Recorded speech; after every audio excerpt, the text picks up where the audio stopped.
नमस्कार, बहुत बहुत स्वागत है आप सभी का अनादि टीवी में। अनादि विशेष देख रहे हैं आप। मैं हूं आपके साथ अस्मिता। आज बात करेंगे अर्थ का अनर्थ ना करें।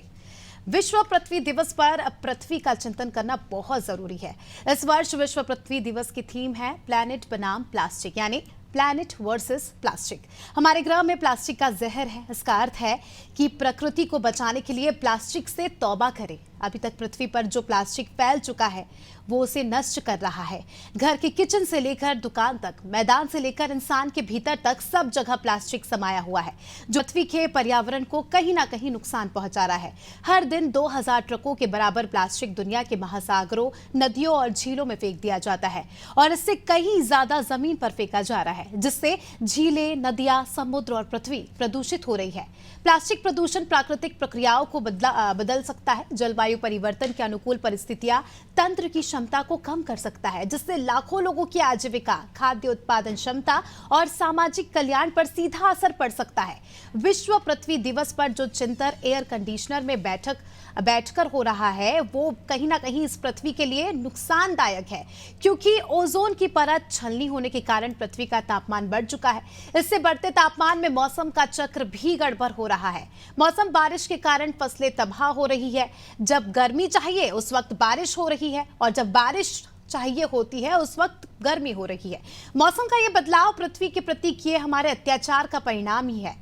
क्या पृथ्वी दिवस पर हम प्लास्टिक और प्रदूषण मुक्त पृथ्वी के विषय में विचार कर सकते हैं और वो तकनीक कैसे अपना सकते हैं जिससे मानव का जीवन भी सुखी हो और पृथ्वी को नुकसान भी ना हो? आज इन्हीं सब मुद्दों पर चिंतन मंथन करेंगे, बातचीत करेंगे, चर्चा करेंगे, लेकिन उसके पहले देखिए रिपोर्ट।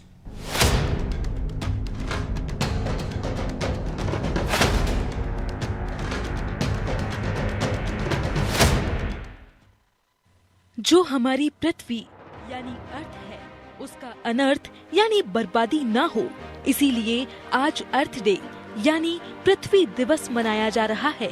हर साल 22 अप्रैल के दिन पृथ्वी दिवस मनाया जाता है और इस दिन को इंटरनेशनल मदर अर्थ डे के नाम से भी जाना जाता है।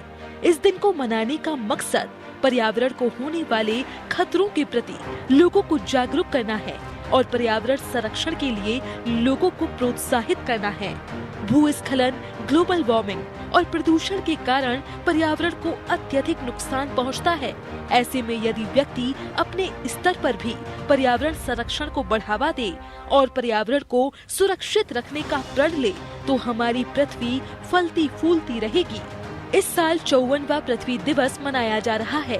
पहली बार इस दिन को यूएस सीनेटर और पर्यावरणविद गेलॉर्ड नेल्सन और हार्वर्ड यूनिवर्सिटी के ग्रेजुएट स्टूडेंट डेनिस हेस ने ऑर्गेनाइज किया था। इस दिन को मनाने की शुरुआत पर्यावरण को हो रहे नुकसान के प्रति चिंता थी। 22 अप्रैल 1970 में तकरीबन 2 करोड़ अमेरिकी जल प्रदूषण, तेल के स्राव, जंगल में लगने वाली आग और वायु प्रदूषण जैसे संकटों के खिलाफ सड़कों पर उतर आए और प्रदर्शन किया। इसके बाद से ही इस प्रदर्शन ने वैश्विक रूप लिया और पर्यावरण को बचाने की तरफ बड़े कदम उठाए जाने लगे। पृथ्वी दिवस की थीम इस साल प्लैनेट वर्सेस प्लास्टिक है, यानी ग्रह बनाम प्लास्टिक। इस साल की थीम का मकसद लोगों को प्लास्टिक प्रदूषण को रोकने के लिए प्रेरित करना और प्लास्टिक का इस्तेमाल कम से कम करने के लिए प्रोत्साहित करना है। साथ ही इस थीम के माध्यम से यह कोशिश की जाएगी कि आने वाले साल 2040 तक प्लास्टिक के इस्तेमाल में 60% तक गिरावट आ सके।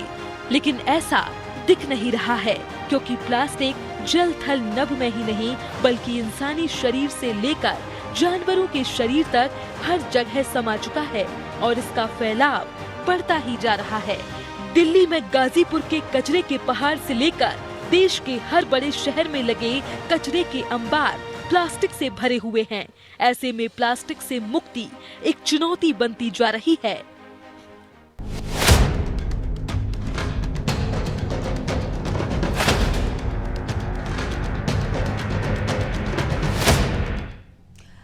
तो देखिए, रिपोर्ट के माध्यम से हमने समझा कि किस तरह प्लास्टिक जो है आज के समय की सबसे बड़ी समस्या उभर कर सामने आ रहा है। लगातार देखा जा रहा है कि प्लास्टिक की उपयोगिता हमारे निजी जीवन में बढ़ती जा रही है। सुबह उठने से लेकर रात के सोने तक हम अपने आसपास में जो भी वस्तुएं देखते हैं या जिन भी वस्तुओं का हम इस्तेमाल करते हैं, उनमें से ऑलमोस्ट 90% वस्तुएं या थिंग्स या चीज़ें प्लास्टिक की होती है। सुबह उठने से लेकर रात के सोने तक, यानी मग, खाने पीने की चीज़ों में प्लास्टिक का इस्तेमाल होना, रोज़मर्रा की चीज़ों में प्लास्टिक का इस्तेमाल होना, कहीं ना कहीं ये एक बहुत बड़ा रेड अलर्ट है पर्यावरण के लिहाज से। अगर हम बात करें लगातार जिस तरह से प्लास्टिक का उपयोग बढ़ता जा रहा है, देखिए प्लास्टिक एक ऐसी वस्तु है जो कभी डिस्ट्रॉय नहीं हो सकती, जिसे जलाया नहीं जा सकता, ख़त्म नहीं किया जा सकता। यहाँ तक कि अगर हम इसे जला भी देंगे तो प्लास्टिक का जो डामर निकलेगा वो भी अगेन पर्यावरण के लिए काफ़ी ज़्यादा नुकसानदायक होगा। उसे हम गाड़ देते हैं या डिपॉजिट कर देते हैं ज़मीन के अंदर, तो उससे भी जो है ज़मीन के अंदर जो है पानी नहीं रुकता है और उससे फिर से जो है काफ़ी ज़्यादा नुकसान हमारे पर्यावरण को ही होता है। तो ये एक ऐसी वस्तु है जिसे नष्ट नहीं किया जा सकता, इसका एग्जिस्टेंस हमेशा इस दुनिया में रहता है। और पर्यावरण की बात करें, पशु पक्षियों की बात करें, इंसानों की बात करें, काफ़ी ज़्यादा हम कह सकते हैं कि नुकसानदायक ये साबित होगा, क्योंकि अभी हम प्लास्टिक का जो इस्तेमाल कर रहे हैं उसमें हमें पता नहीं चलता है कि ये हमारे लिए कितना नुकसानदायक है। अभी प्लास्टिक हमें सुविधा के तौर पर हम देखते हैं, सुविधा के तौर पर प्लास्टिक की चीज़ों का, प्लास्टिक की पॉलिथीन्स का, प्लास्टिक की वस्तुओं का हम इस्तेमाल करते हैं और हमें लगता है कि प्लास्टिक जो है हमारे जीवन को आसान बनाता है, प्लास्टिक का उपयोग जो है हमें काफ़ी ज़्यादा मदद करता है। लेकिन अगर हम आने वाले समय में देखें या अभी भी देखें तो ऐसे मामले सामने आ रहे हैं जो वाकई चौंकाने वाले हैं। प्लास्टिक की बॉटल्स का हम यूज़ करते हैं, प्लास्टिक की प्लेट्स में हम खाना खाते हैं, प्लास्टिक के रैप्स का हम यूज़ करते हैं हमारे खाने को पैक करने में, और कहीं ना कहीं डायरेक्टली इनडायरेक्टली हम इस प्लास्टिक का उपभोग भी करते हैं, यानी इस प्लास्टिक को हम कंज्यूम भी करते हैं। परिणाम स्वरूप हम देखते हैं कि जो बच्चे अभी पैदा हो रहे हैं उनके शरीर में भी प्लास्टिक के अंग पाए जा रहे हैं। तो आप समझ सकते हैं कि कितना घातक ये साबित हो रहा है। डायरेक्टली इनडायरेक्टली हम बहुत ज्यादा नुकसान पहुंचा रहे हैं हमारे पर्यावरण को। एक और जहां हम पर्यावरण संरक्षण की बात करते हैं और पृथ्वी को बचाने की बात करते हैं, पर्यावरण में हरियाली फैलाने की बात करते हैं, दूसरी ओर हम उसी पर्यावरण के साथ खिलवाड़ करते हैं प्लास्टिक की वस्तुओं को इस्तेमाल करके। तो आज की इस रिपोर्ट में, आज के इस प्रोग्राम में हम प्लास्टिक पर ही फोकस करेंगे और जानने की कोशिश करेंगे कि किस तरह से जो है हम इस खतरनाक बीमारी से निजात पा सकते हैं, इस खतरनाक समस्या से कैसे निजात पा सकते हैं। देखिए आसान नहीं है एकदम से हमें बॉयकॉट कर देना, क्योंकि जिस प्रकार से हम देख रहे हैं, मैंने पहले भी जिक्र किया कि सुबह उठने से लेकर रात के सोने तक प्लास्टिक की वस्तुओं का हम भरसक उपयोग करते हैं और उसके बिना हमें सरवाइव करना, हमें जीना अब आज के जिंदगी में मुश्किल लगता है। ऐसे में एकदम से बॉयकॉट करना बहुत मुश्किल होगा, लेकिन हम अपने लेवल पर, अपनी जगह पर जो है इसको इग्नोर कर सकते हैं, ध्यान दे सकते हैं कि कहां पर हम इसे कम से कम इस्तेमाल करें। इससे जो है हम पर्यावरण के लिए तो अच्छा करेंगे ही करेंगे, हम अपनी पृथ्वी माँ के लिए अच्छी चीज़ करेंगे ही करेंगे, लेकिन अपने लिए भी, अपने स्वास्थ्य के लिए भी और अपने आने वाली पीढ़ियों के लिए भी एक अच्छी सुंदर सृष्टि का निर्माण करेंगे। क्योंकि जिस तरह से हम देख रहे हैं, पुराने ज़माने में हम देखते थे कि ज़्यादातर जो चीज़ें हैं वो लोहे की इस्तेमाल होती थी, पीतल तांबे की आदि चीज़ें इस्तेमाल होती थी, प्लास्टिक का नामो निशान नहीं था। किसी भी तरह से जो है प्लास्टिक के बैग्स या झोलों का इस्तेमाल नहीं किया जाता था, जूट के बैग, कॉटन के बैग इत्यादि सामग्रियों का इस्तेमाल किया जाता था। लेकिन अब जिस तरह से हम देख रहे हैं, प्लास्टिक हमारे जीवन में इतना ज़्यादा समा गया है कि हम अगर कुछ खा भी रहे हैं तो हम प्लास्टिक के रैप में ही उसे रैप करेंगे, हम अगर कुछ पी भी रहे हैं तो हम प्लास्टिक की बोतल में ही उस तरल पदार्थ को लेकर जो है उसका इस्तेमाल करेंगे। अजय दुबे जी हमारे साथ जुड़ चुके हैं, पर्यावरणविद है, उनसे आज के इस विषय पर चर्चा करेंगे, जानने की कोशिश करेंगे कि ये समस्या कितनी बड़ी है और अगर इसे कंट्रोल नहीं किया गया तो आने वाले समय में हमारे आने वाली पीढ़ियों को क्या खामियाजा भुगतना पड़ सकता है। अजय जी बहुत बहुत स्वागत है आपका अनादि टीवी में। जी नमस्कार। अजय जी, आज पूरी दुनिया जो है विश्व पृथ्वी दिवस मना रही है और इस बार की थीम अपने आप में काफ़ी ज़्यादा चौंकाने वाली भी है और कहीं ना कहीं हमें आगामी समय के लिए जो है हमें अलर्ट भी कर रही है। प्लास्टिक वर्सेस प्लैनेट इस बार की थीम है, तो क्या लगता है आपको कितना खतरनाक होता जा रहा है प्लास्टिक हमारे जीवन के लिए और पूरी पृथ्वी के लिए? देखिए आप लोग को धन्यवाद कि आप आज विश्व पृथ्वी दिवस पे आप एक चर्चा और बहस कर रहे हैं और पहले भी पर्यावरण और जंगल पे आपने करी है। मेरा मानना है कि जो प्लास्टिक एक जहरीला अविनाशकारी, कहा यह जाता है कि पृथ्वी पे सब नष्ट हो सकता है लेकिन प्लास्टिक नष्ट नहीं होगा। इससे अंदाजा लगाइए कि इसका लंबे समय तक पृथ्वी पे असर रहेगा। और जो इस बार विश्व पृथ्वी दिवस की जो थीम है, करीब 50 साल से अधिक हो गए विश्व पृथ्वी दिवस मनाते हुए, तो वो प्लास्टिक है। प्लास्टिक न केवल आम आदमी के लिए घातक है बल्कि यह जंगल के जो दुर्लभ वन्य प्राणी हैं उनके लिए भी घातक है। इसके अतिरिक्त जो शहरी पशु होते हैं, विशेषकर गाय, वह जब कोई भोजन सामग्री आप देते हैं तो वो प्लास्टिक में यदि रहती है तो वो उस सामग्री के साथ प्लास्टिक को भी खा लेते हैं और फिर उनकी अकाल मृत्यु होती है और ऐसे प्रकरण हम सब देखते हैं। हमारा मानना है कि यदि हम एक नेचुरल वे में देखें तो पृथ्वी पे हमारे अलावा बेजुबान लोगों का भी अधिकार है। हमारी कोई भी सुविधा उनके लिए संकट नहीं बननी चाहिए। बिल्कुल। यदि हम संविधान की बात करते हैं भारत के, तो उसमें ये कहा गया है आर्टिकल 51 में कि आपका जो दायित्व है, आपकी ड्यूटी है कि जो प्रकृति है, जो प्राकृतिक संसाधन है, आपको उसको सुरक्षित रखना है, आपको उनको नष्ट नहीं करना है। और इसके पीछे एक भविष्य की जो पीढ़ियां हैं उनके लिए एक स्वस्थ पर्यावरण को हमें सुरक्षित रखना है। लेकिन आपने ये कहा कि सुबह से शाम तक प्लास्टिक लगातार उपयोग होता है। आप यदि सुबह उठते हैं, ब्रश करते हैं, आप जो दवा आती है, आप जो फूड पैकेट्स बनते हैं या जो फास्ट फूड रहते हैं, हर जगह प्लास्टिक है। इसके पीछे मैं मानता हूं कि पर्यावरण संरक्षण अधिनियम 1986 के तहत प्रावधान बने हुए हैं। कितने माइक्रोन की पॉलीथीन आनी चाहिए प्लास्टिक और कितने माइक्रोन की मतलब उपयोग यदि आप करें तो वो किस मापदंड में रहे और उसका एक जो कलेक्शन होता है जो प्लास्टिक वेस्ट का, वो नगर निगम स्तर पे कैसे हो। लेकिन ये सब कायदे कानून कागज पे हैं। आज करीब 20-25 साल हो गए कि हम लोग ये अभियान चलाते हैं कि प्लास्टिक को बायकॉट करें या फिर जो आप प्लास्टिक यूज कर रहे हैं उसको रीयूज करें, उसको रिसाइकिल करें, लेकिन शुरुआत में उसको रिफ्यूज करें। No to politics plastic. लेकिन जो सरकारी एजेंसी हैं, आप यदि अंदाजा लगाइए कि प्लास्टिक आता कहां से है। प्लास्टिक का प्रोडक्शन प्रतिबंध के बावजूद हो रहा है। इसको रोकने का दायित्व हर राज्य में पॉल्यूशन बोर्ड का काम है।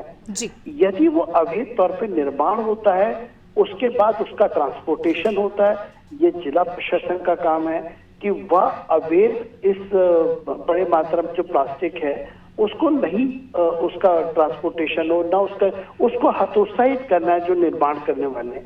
आप तीसरे नंबर पे भी आप आते हैं तो जो शहरों में आप सब्जी मंडी या आपको आसानी से प्रतिबंधित पॉलिथीन मिलती है, क्यों मिलती है?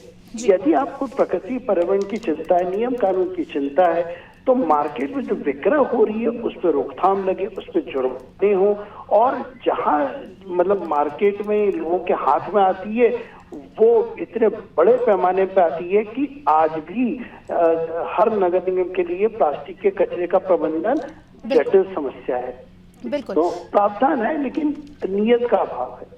बिल्कुल, प्रावधान है, कानून लाए जाते हैं, तरह तरह की बातें की जाती है, मीडिया पर आकर जो है बड़ी बड़ी बातें की जाती है, लेकिन ज़मीनी तौर पर हम देखें अजय जी तो समस्या जस की तस है। अजय जी, आपने एक बात कही थी कि प्लास्टिक ना ही केवल इंसानों को बल्कि जानवरों के लिए भी एक बहुत बड़ी समस्या के रूप में उभर कर सामने आ रहा है। और सबसे ज़्यादा अगर मौत किसी पशु की हो रही है तो वो है गाय। गाय क्योंकि खुले में घूमती है, प्लास्टिक का सेवन वो कर लेती है जिससे उनकी मौत हो जाती है। अजय जी, एक और हमारे देश में गाय को पूजनीय पशु माना जाता है। कई सारे संगठन ऐसे हैं जो गाय को माता कहते हैं और अगर किसी दूसरे लोगों ने या किसी ने भी अगर गाय को कुछ कर दिया, किसी तरह से हानि पहुंचा दी, तो हम देखते हैं कितने दंगे होते हैं, कितनी सारी बातें होती है। लेकिन दूसरी तरफ हम ही वो लोग हैं जो इस तरह की प्लास्टिक के कूड़े फेंकते हैं, जिसका सेवन गाय करती है और अंत में उनकी मौत होती है। तो कहीं ना कहीं एक हिपोक्रेसी वाला व्यवहार हमें देखने को मिलता है। आप इस पर क्या कहेंगे? एग्जैक्टली ये आपका ऑब्जर्वेशन बहुत सही है कि जो भारतीय पूजा पद्धति है उसमें प्लास्टिक का कहीं कोई स्थान नहीं था प्राचीन काल में। वर्तमान में प्रगति करी है, लेकिन हम एक तरफ गौ को बहुत पूजनीय मानते हैं और उसके प्रोटेक्शन के लिए अक्सर हम देखते हैं कि लोग सड़क पे उतरते हैं और कई बार यदि कहीं गाय काटने को ले जाते हैं तो उसको रोका जाता है। लॉ एंड ऑर्डर की भी समस्या होती है। तो यानी एक तरह से भारतीय जीवन शैली में गाय का बहुत महत्व है। लेकिन हम दूसरी तरफ यदि हम देखते हैं तो इस संवेदनशील प्राणी को हम जहर भी प्रोवाइड कर रहे हैं, जो पॉलिथीन का कचरा है।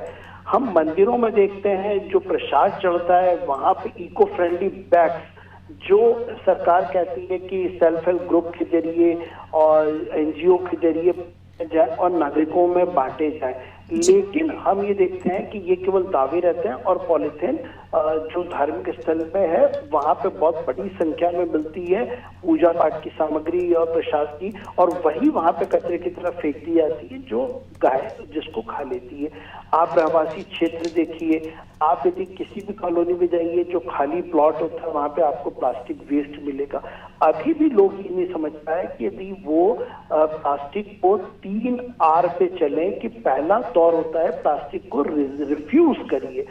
यदि आपके पास प्लास्टिक आ रही है तो आप उसको रीयूज करिए और उसको आगे भी करने के लिए रिसाइकल के लिए जो कचरे होते हैं नॉन बायोडिग्रेडेबल और बायोडिग्रेडेबल, यानी यदि मोहल्ले में नगर निगम दावा करती है कि वो कंटेनर्स रखवाती है जिसमें कि नॉन बायोडिग्रेडेबल कचरा जो प्लास्टिक है ये सब एक तरफ रहेगा और जो बायोडिग्रेडेबल वो अलग रहेगा, लेकिन मैंने किसी भी कॉलोनी में सरकार के तमाम दावों के बावजूद, आप कॉलोनी है या शहर के किसी भी हिस्से में सारा कचरा एक रहता है। तो नगर निगम यदि वेस्ट डिस्पोजल कर रहा है, वेस्ट से वेल्थ का कंसेप्ट है कि हम कचरे का उपयोग करेंगे, उससे एनर्जी बनाएंगे, लेकिन मुश्किल इस बात की है कि जिस पॉलिथीन को लोग आज भी अपनी जीवन शैली में रखते हैं, अवैध पॉलिथीन का उपयोग करते हैं और यदि वो कचरा भी बनती है तो वो अलग से नहीं फेंकी जाती है। मैंने एक अच्छी बात ये सुनी थी कई जगह कि प्लास्टिक का उपयोग सड़क के निर्माण में होता है, लेकिन ये एक तरह से फैशनेबल न्यूज आइटम्स बनते हैं। एजेंसी सरकार क्लेम करती है कि हाँ हमने प्लास्टिक को यूज किया है सड़क में, लेकिन ये लंबे तौर पे सस्टेनेबिलिटी इसकी कहाँ दिखती है? आप उसको लगातार यूज करिए। आप प्लास्टिक का डिस्पोजल यदि आप एक रिलायबल वे में करेंगे तो अच्छा लगेगा। बिल्कुल, और कई सारे ऐसे उदाहरण भी हमारे सामने मौजूद है। जिस तरह से हमने देखा कि साउथ में एक लेडी जो है प्लास्टिक की पन्नियों को इकट्ठा करके उसे रीयूज करके फिर से जो है मैट्स वगैरह बनाने का बिजनेस करती है और इससे दूसरे लोगों को रोजगार भी मिलता है, साथ ही प्रोडक्शन भी होता है और अच्छे लेवल पर हम कह सकते हैं कि प्लास्टिक का इस्तेमाल भी होता है। अजय जी, अगर हम आज की समस्या की बात करें तो जल थल नभ से तर होकर अब प्लास्टिक जो है इंसानों के शरीर में भी एंट्री कर रहा है। जिस प्रकार से रिपोर्ट सामने आ रही है, जो बच्चे पैदा हो रहे हैं आजकल, उनके अंदर भी प्लास्टिक के कण पाए जा रहे हैं क्योंकि उनकी माओं के अंदर इस तरह से प्लास्टिक का डिपॉजिट हुआ है जाने अनजाने में। इस समस्या को कैसे देखते हैं आप? आपने बहुत गंभीर बात कही है और उसकी गंभीरता ये है कि हम एक स्वार्थी मतलब एक माहौल में है कि हम अपने बेस्ट सुविधा के लिए हम चीजों को यूज करते हैं, प्लास्टिक प्रोडक्ट्स को यूज करते हैं, लेकिन हम ये भूल जाते हैं कि जैसे पानी की बॉटल्स हैं या दूध की बॉटल्स हैं, उनमें जो माइक्रो जो पार्टिकल्स रहते हैं प्लास्टिक के, वो लोगों के खाने में जा रहे हैं। और आज ही मैं कहीं आर्टिकल पढ़ रहा था कि लोगों के दिमाग पे भी इसका लॉन्ग टाइम इम्पैक्ट होता है। ठीक है, वही माँ के दूध में भी बच्चे को यह मिल रहा है और यदि बच्चे के उधर उस पर प्लास्टिक यदि जा रहा है तो हम लोग रेस्पॉन्सिबल हैं। ये एक क्रिमिनल नेग्लिजेंस है कि हम अपनी सुविधा के लिए एक जहरीला पदार्थ उपयोग करते हैं और हम इसकी भी चिंता नहीं करते हैं केवल ट्रांसफर हो रहा है। निश्चित तौर पर एक सुविधा को यदि हम कंट्रोल करें, प्रकृति के साथ अनुशासित रहें, और हम ये कह सकते हैं कि इसके बिना भी एनवायरमेंट फ्रेंडली प्रोडक्ट्स यदि हम लाते हैं, इको फ्रेंडली का जो उपयोग होते हैं उनको थोड़ा, अभी तो वर्तमान में बहुत महंगी तरह से बनाया जाता है तो उसका रेट बहुत महंगा है, इसलिए मिडिल क्लास और लोअर क्लास उसको अवॉइड करता है। बट यदि लार्ज लेवल पे रोजगार उपलब्ध कराने के लिए सेल्फ हेल्प ग्रुप और एनजीओ के माध्यम से इको फ्रेंडली प्रोडक्ट्स बनवाए जाते हैं तो प्लास्टिक का बायकॉट होगा। बिल्कुल, और ये काफी ज्यादा जरूरी, जी बिल्कुल, बहुत ज्यादा जरूरी है। सबसे पहली बात तो जागरूकता, और हमें ऐसा लगता है कि हम अकेले कुछ नहीं कर सकते, लेकिन बूंद बूंद से ही जिस तरह से समुंदर भरता है, तो अगर हम अपने लेवल पर ही जागरूक होकर प्लास्टिक का इस्तेमाल कम से कम करें तो अजय जी इस समस्या का जो है निदान पाया जा सकता है। समय लगेगा, लेकिन जिस तरह से हमारी पृथ्वी माँ बर्बाद हो रही है उस बर्बादी को हम रोक सकते हैं। बहुत बहुत शुक्रिया आपका अजय जी हमारे साथ जुड़ने के लिए और बहुत ही अच्छी बातें हमारे दर्शकों तक साझा करने के लिए। चलिए, इंदौर से हमारे सहयोगी योगेश राठौर हमारे साथ जुड़ चुके हैं, उनसे जो है इस विषय पर चर्चा करेंगे। योगेश, जिस तरह से हम देख रहे हैं प्लास्टिक एक बहुत बड़ी समस्या के तौर पर उभर कर सामने आ रहा है, जिस तरह से हम देख रहे हैं प्लास्टिक के चलते जो है कई सारी गंभीर बीमारियां तो हो ही रही है, लेकिन इसका खामियाजा कहीं ना कहीं जानवरों को भी भुगतना पड़ रहा है। इंदौर की अगर हम बात करें, क्लीनेस्ट सिटी मानी जाती है इंडिया की, यहां पर अगर हम प्लास्टिक प्रबंधन की बात करें तो किस तरह का मैनेजमेंट आपको देखने को मिलता है?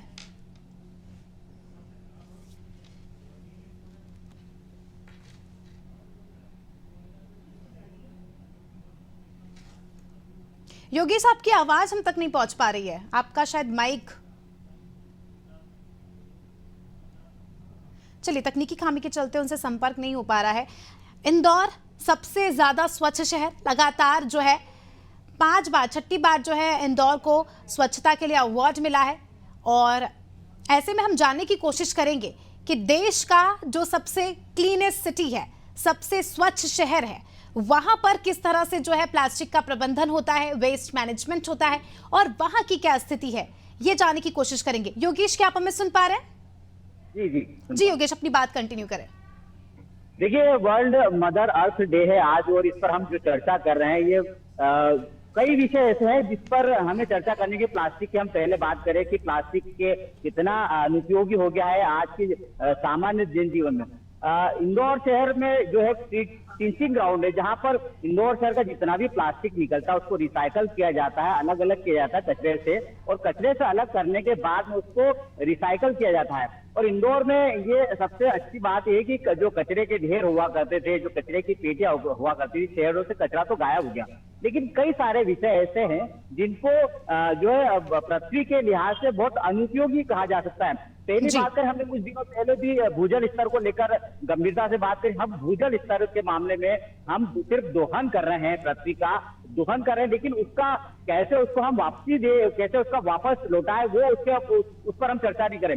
इंदौर शहर लगातार जो विकास की ओर अग्रसर हो चुका है, स्मार्ट सिटी के रूप में बढ़ चुका है, और स्मार्ट सिटी के रूप में बढ़ने के साथ में यहाँ पर जंगल जो है, ये जंगल कट के जो है ये अब सीमेंट का पूरा शहर बस गया, यानी कि सीमेंटीकरण हो गया पूरे शहरों का। सड़कें देखे तो सीमेंट की हो गई है, जगह जगह पेड़ों को काटकर बड़े बड़े भवन बन चुके हैं, मल्टीप्लेक्सेस बन चुके हैं, कई अपार्टमेंट्स बन चुके हैं। तो इंदौर शहर में जो है वो जलवायु का परिवर्तन भी आप देखने को मिलता है कि बारिश में कभी बारिश समय पर नहीं होती, गर्मी में बारिश का मौसम आ जाता है। तो जो ये गड़बड़ा गया है, जो इसका जो चेन गड़बड़ा गया है, मौसम का चेन गड़बड़ा, उसका भी कारण यही ग्लोबल वार्मिंग।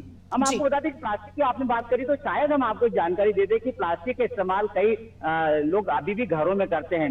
एक सबसे हम बात बता दें आपको, मेकअप का जो इस्तेमाल होता है, मेकअप के इस्तेमाल में भी प्लास्टिक का इस्तेमाल होता है। हम जो मेकअप लगाते हैं, जो ऊपरी परत होती है जो सुंदरता को दिखाने के लिए, उसमें प्लास्टिक का इस्तेमाल होता है। और वो प्लास्टिक कहीं ना कहीं हम जब चेहरा धोते तो बाथरूम के थ्रू, वॉश बेसिन के थ्रू, और अन्य हम खाना खा रहे हैं, अगर हमारे चेहरे पर हाथ है तो कहीं ना कहीं वो हमारे पेट में जा रहा है। तो जो मेकअप इस्तेमाल हो रहा है वो भी प्लास्टिक का इस्तेमाल होगा। इसकी स्टडी हम लोगों ने भी की है, और कई जानकारों से भी हमने इस बारे में बात करी। इंदौर में प्लास्टिक को बैन कर दिया गया, लेकिन उसके बावजूद भी धड़ल्ले से लोग प्लास्टिक का इस्तेमाल कर रहे हैं। प्लास्टिक के बैग इस्तेमाल कर रहे हैं, सब्जियों में प्लास्टिक का इस्तेमाल हो रहा है, तो इस पर अभी रोक नहीं लगा है। हम आपको बताएं 2030 तक विश्व में सिंगल यूज प्लास्टिक पर पूरी तरह प्रतिबंध लगाने की जी। जो टारगेट दिया गया। इसके अलावा 2040 तक विश्व में से पूरी तरह से प्लास्टिक को हटाने का संकल्प लिया गया। लेकिन हिंदुस्तान में तो चलिए प्लास्टिक पर बैन लगा, लेकिन विदेशों में आज भी प्लास्टिक का इस्तेमाल होता है। प्लास्टिक पर बिल्कुल, किसी और तरह का ये- कोई प्रतिबंध नहीं है। बिल्कुल बड़ी समस्या के तौर पर हम इसे देखते हैं और अभी इस पर कंट्रोल नहीं किया गया, अभी जागरूकता नहीं दिखाई गई, तो आने वाले समय में हमें इसका खामियाजा भुगतना पड़ सकता है। हमें तो नहीं, हमारे आने वाली पीढ़ी के लिए जो है बहुत मुश्किल हो जाएगा ऐसे माहौल में रहना जहां पर प्लास्टिक की वजह से कई सारी समस्याएं उत्पन्न होती है, कई सारी नई नई बीमारियां जो है होती है। बहुत बहुत शुक्रिया आपका योगेश, हमारे साथ जुड़ने के लिए और जानकारी हमारे दर्शकों तक साझा करने के लिए। तो देखिए आज प्लैनेट डे है, वर्ल्ड अर्थ डे है, ऐसे में अनादि टीवी की भी आप सभी से यही अपील है कि अपने लेवल पर जितना कम हो सके उतना प्लास्टिक का इस्तेमाल करें और ज़्यादा से ज़्यादा जो है लोगों को जागरूक करने का काम करें, क्योंकि हम अपने लेवल पर जब तक एक कदम नहीं उठाते हैं, हम आगे फॉरवर्ड नहीं बढ़ते हैं, तो ये स्थिति जस की तस रहने वाली है और इस तरह का खामियाजा जो है आगे हमारे आने वाली पीढ़ी को इसका खामियाजा भुगतना पड़ सकता है। ऐसे के साथ अनादि विशेष में इतना ही, दीजिए हमें इजाजत, देखते रहिए अनादि टीवी। नमस्कार।